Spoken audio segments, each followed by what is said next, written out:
Hello అండి, అందరికీ నమస్కారం. ఈరోజు ముల్లంగి ఆకుతోటి చట్నీ ఎలా చేయాలో చెప్తాను చూడండి.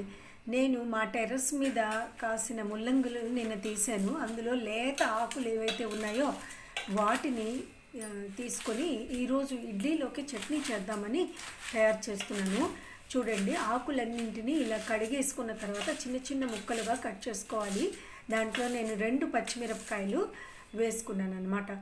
సో అది తర్వాత ఏం చేయాలంటే ఒక బాండ్లీ పెట్టుకొని పొయ్యి వెలిగించాక అందులోని మనము కొద్దిగా ఆయిల్ వేసుకోవాలి. కొంచెం ఎక్కువ ఆయిల్ అవసరం లేదండి, కొంచెం ఆయిల్ అయితే చాలు. ఎందుకంటే ఇది చట్నీ కదా, పోపు కాదు కాబట్టి పోపులో కూడా మళ్ళీ మరొక చెంచాడు వేస్తాం కాబట్టి ఆ ఆయిల్ వేసిన తర్వాత అందులోని మళ్ళీ మనము ఇంగ్రీడియంట్స్ అన్నీ కూడా వేసుకోవాల్సి ఉంటుంది. సో అది మినప్పప్పు వేసుకోవాలి, కొంచెం ఎక్కువగానే వేసుకోవాల్సి ఉంటుంది, ఎందుకంటే మినప్పప్పే మెయిన్ అనమాట. అలాగే కొంచెం జీలకర్ర కొద్దిగా వేస్తే చాలు. ఆవాలు, అలాగే అందులోకి ఈ 3 వేయిగా కూడా ఇంకా ఏంటి, మనం కారం కావాలి కదా. సో కారం కావాలి అంటే అందులోకి ఎండు మిరపకాయ వేయాలి. వీటిని జాగ్రత్తగా వేయించుకుంటాం. చూడండి, వేయించిన తర్వాత అందులో నువ్వుల పప్పు కూడా వేసాను. నువ్వుల పప్పు అలాగే చింతపండు అనమాట. ఆ నువ్వుల పప్పు కూడా టేస్ట్ ఇస్తుంది బాగాను. సో వేయించిన తర్వాత అందులో కొంచెం కరివేపాకు కూడా వేసి చూడండి, ఇలా దోరగా వేగిన తర్వాత, పోపు వేగిన తర్వాత నువ్వుల పప్పు అలాగే చింతపండు అలాగే కరివేపాకు వేస్తాం అనమాట.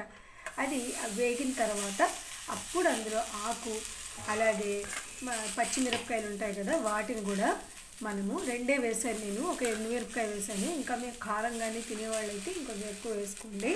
నాకైతే చాలు, మాకు ఇది సరిపోతుంది. నేను ఎక్కువగా కారాలు తిన్నాను కాబట్టి, ఎందుకంటే ఎక్కువ కారాలు తినడం వల్ల గ్యాస్ట్రిక్ ట్రబుల్స్ అవి వేస్తాయి కదండి, అందుకని చెప్పి. సో ఇలా శుభ్రంగా దీన్ని బాగా దగ్గరగా వేయించేసుకోవాలి. వాటర్ ఏం వేయక్కర్లేదు, జస్ట్ వేయించుకుంటే సరిపోతుంది అన్నమాట. చూడండి, ఈ విధంగా అయిన తర్వాత మనం గ్యాస్ ఆపేసుకుంటాం అనమాట. ఆపుకున్న తర్వాత నెక్స్ట్ మనం ఏం చేయాలి, ఒక ప్లేట్ తీసుకుని ఆ ప్లేట్లో ఇదంతా కూడా ఈ మిక్స్చర్ ఏదైతే ఉందో దీన్ని వేసి బాగా ఫ్యాన్ కింద ఆరబెట్టాలి. ఎందుకు చెప్పండి, గ్రైండర్లో మనము వేసుకోవాలంటే చల్లబడాలి కదా. సో ఇలా గ్రైండర్లో వేసుకుంటాం అనమాట. గ్రైండర్లోని వేసుకొని గ్రైండ్ చేసేస్తే చూడండి, ఇలాగా ముద్దలాగా తయారైపోతుంది. చట్నీ అయితే తయారైపోతుంది. ఇప్పుడు ఆ చట్నీని మనము తయారైపోయిన చట్నీ చూడండి, అందులోకి మనం ఏం వేయాలి, ఇంకా పోపు వేయాలి కదా. సో పోపు ఆల్రెడీ ఇది చిటపటలాడిన పోపు ఏదైతే ఉందో దాన్ని మనం వేస్తాం. పోపులో ఓన్లీ ఎండు మిరపకాయ అలాగే కొంచెం ఆవాలు సరిపోతుంది. చూడండి, ఇలాగా చూడండి, పోపు ఈ విధమైన పోపు అనమాట. సో పోపు వేసేసుకున్న తర్వాత మనము ఆ చట్నీని మనము ఇడ్లీలోకి వేసుకుంటాం అనమాట. సో ఇది పోపులో కూడా ఒక్క చిన్న చెంచాడు ఉంటే సరిపోతుందండి, ఎక్కువ అక్కలే. చూడండి, ఇలా ఉంటుంది టెక్స్చర్. మీకు పలచగా కావాలంటే ఇంకొంచెం వాటర్ కూడా దీంట్లో వేసుకోవచ్చు. పసుపు కూడా వేసాము ఇందులోని. ఇప్పుడు ఇడ్లీ మీద కొద్దిగా నెయ్యి వేసుకొని, అలాగే ఇడ్లీ పొడి ఉంటుంది కదా, ఆ ఇడ్లీ పొడి ఈసారి ఎలా చేయాలో చెప్తాను. ఆ ఇడ్లీ పొడి కూడా దీని మీద కొద్దిగా నెయ్యి మీద స్ప్రింకిల్ చేసుకుని దానిని దీంట్లోని ఈ చట్నీలో ముంచుకొని తింటే చాలా టేస్టీగా ఉంటుందండి. మీరు ఒకసారి ట్రై చేసి చూడండి.